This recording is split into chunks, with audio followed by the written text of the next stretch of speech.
Paz e graça, meus amados irmãos, estamos mais uma vez juntamente com os irmãos, querendo agradecer a você que tem prestigiado o nosso trabalho, tem assistido os nossos vídeos, tem se inscrito no nosso canal, e rogando que os irmãos que acharam o nosso conteúdo interessante, compartilhem, divulguem, para que a semente da palavra de Deus alcance muitas vidas. Hoje nós vamos dar início a uma sequência de estudos bíblicos, ao qual nós vamos abordar um tema muito polêmico nos dias que estamos vivendo, que é o tema do uso e costume na igreja. Nós temos presenciado uma mudança muito grande nas regras de fé e procedimento da igreja.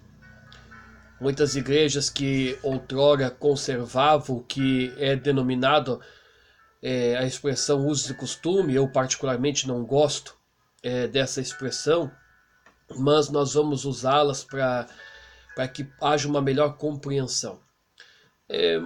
Muitas igrejas, muitas denominações que outrora conservavam a sã doutrina bíblica, no que tange a questão de o protótipo exterior, aquilo que a pessoa expressava no seu exterior quanto à doutrina, isso foi mudando ao longo do tempo, foi deixando-se de lado, e algumas instituições que outrora preservavam e guardavam isso, hoje não guardam mais.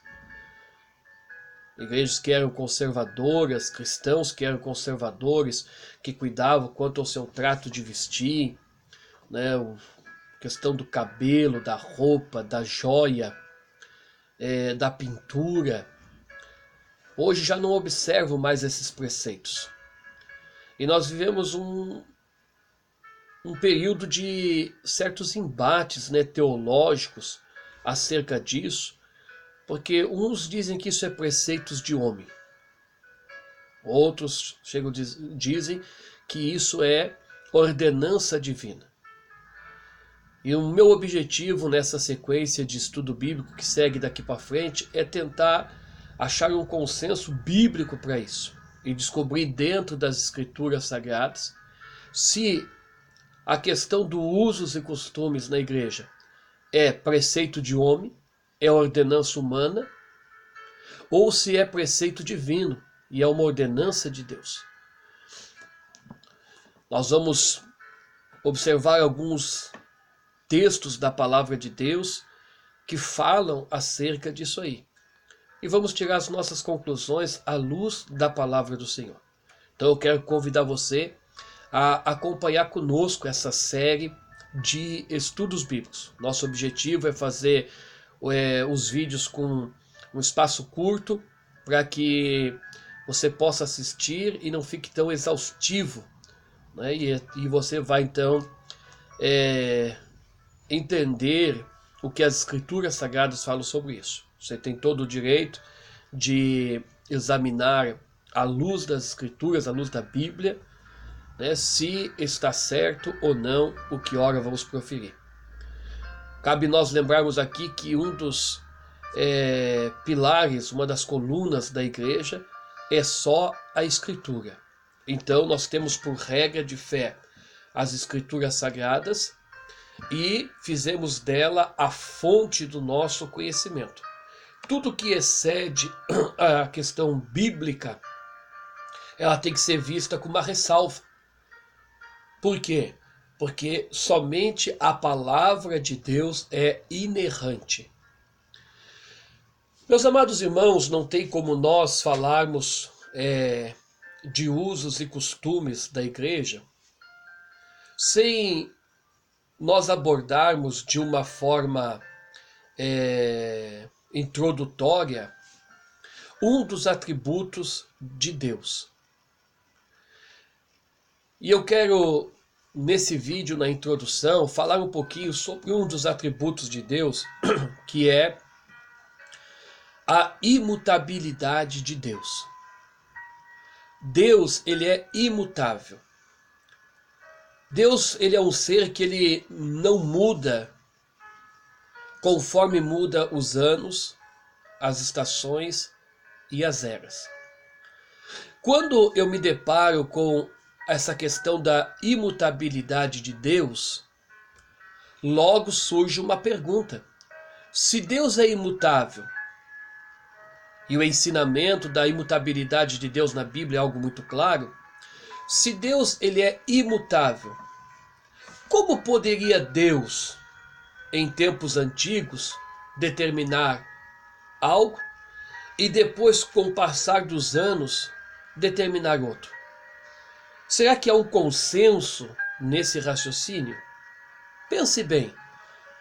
Se a Bíblia vai nos revelar, e nós vamos ler alguns versículos aqui, que Deus ele é imutável, Deus não muda, como poderia Deus, para um povo antigo, e quando eu falo um povo antigo, eu falo um povo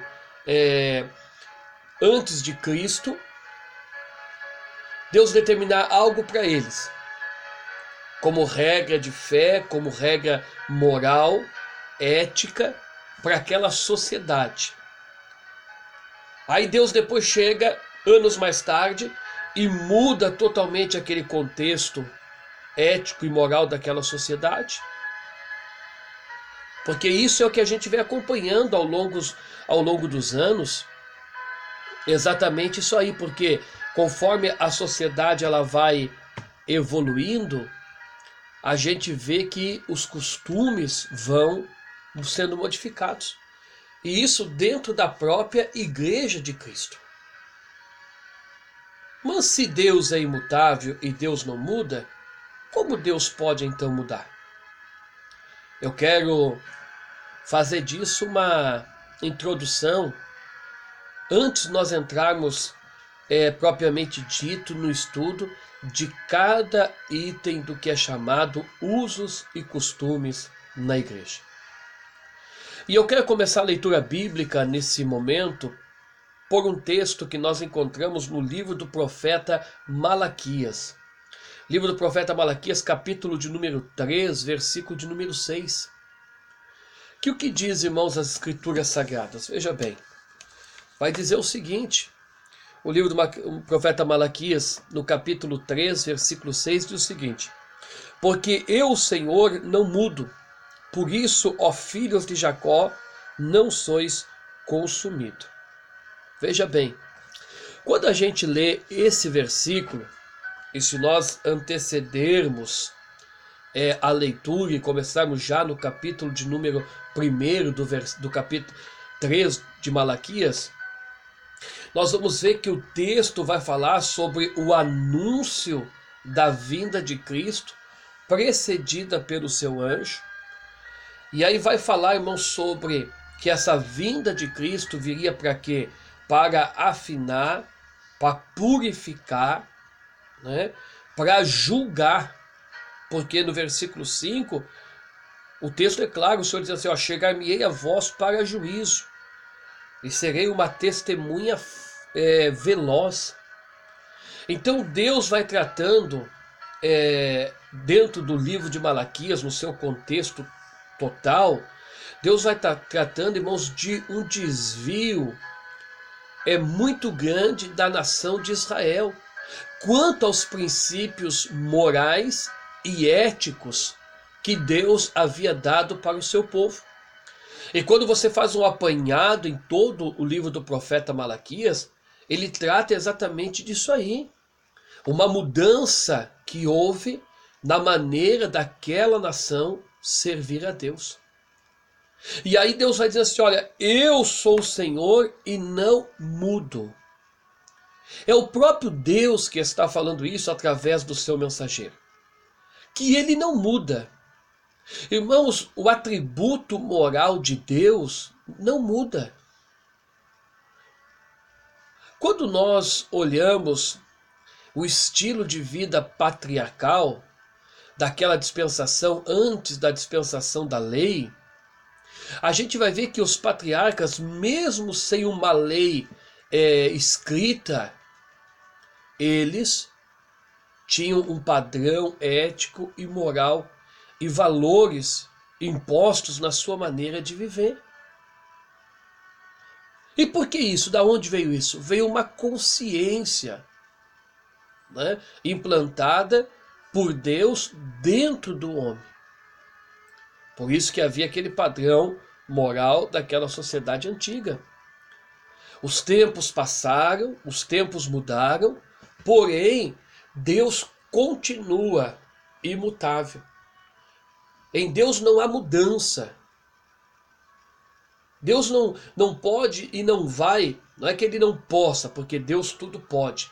Agora, Deus não age contra a sua palavra. Pelo contrário, ele diz que ele vela pela sua palavra para cumpri-la. Porventura seria Deus então injusto, impondo para uma sociedade que nos precedera preceitos doutrinários, observâncias que eles deveriam observar, e agora Deus então para a nossa sociedade contemporânea mudaria e daria então uma maneira de viver mais livre, como é tratado por aqueles que se opõem à questão dos usos e costumes? Porventura seria Deus então injusto de pegar a igreja primitiva, a igreja apostólica, e por nossos irmãos dos primeiros séculos, Deus colocar através dos apóstolos uma questão doutrinária para ser observada, e agora, nos últimos tempos, Deus mudaria? Será que Deus teria como ir contra os seus princípios éticos e morais? À luz do versículo que nós lemos, a palavra de Deus diz que não. Porque o Senhor está dizendo que Ele, o Senhor, não muda. E por Deus não mudar, isso é a razão de nós não sermos consumidos, que há uma preservação. Por que Deus vai falar aqui, que por isso vós, ó filhos de Jacó, não sois consumidos? Porque Deus honra com a sua palavra que Ele empenhou. Então Deus não muda. Hoje Deus fala uma coisa, daqui a 1000 anos, daqui a 3000 anos, Deus vai falar a mesma coisa.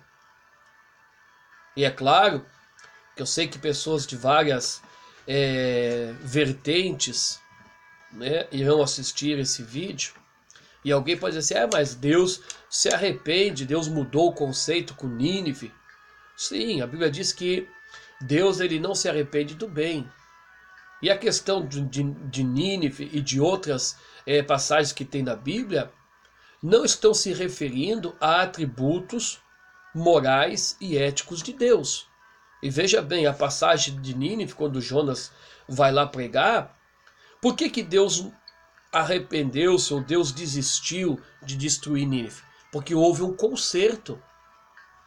Houve, né, uma aliança feita com Deus. A geração, a nação de Nínive, ela muda totalmente o seu procedimento, se humilha, conserta com Deus, então Deus assim se arrepende do mal que ele fez. Agora a Bíblia deixa bem claro que Deus não toma o culpado por inocente.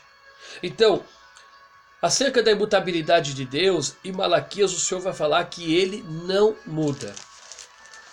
Quando nós lemos a carta do apóstolo Paulo, do apóstolo Tiago, né, a carta de Tiago, no capítulo de número 1 e no versículo de número 17, Tiago vai escrever assim, toda boa dádiva e todo dom perfeito vem do alto, descendo do Pai das luzes, em quem não há mudança nem sombra de variação.